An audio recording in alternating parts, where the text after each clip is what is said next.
லைஃப்பில் ஒரு ஸ்டேஜுக்கு மேலே எல்லா விஷயங்கள் மேலேயும் ஒரு வெறுப்பு வரும். ரொம்ப பிடிச்ச விஷயங்கள் பிடிக்காமல் போகும். இந்த உலகமே ஒரு மாயையான விஷயம் மாதிரி தெரியும்.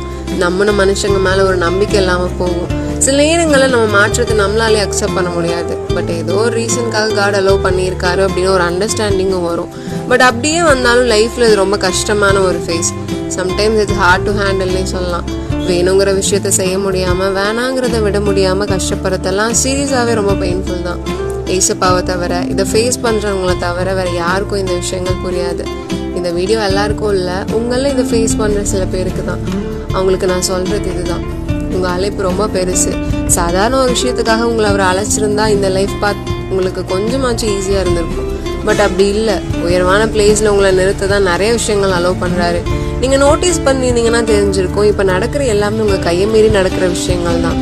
ஸ்ட்ராங்காக மூவ் ஆன் ஆகுங்க. உங்களை ஏசப்பா புரிஞ்சுப்பாங்க, இனியும் நேசிப்பாங்க, நடத்துவாங்க.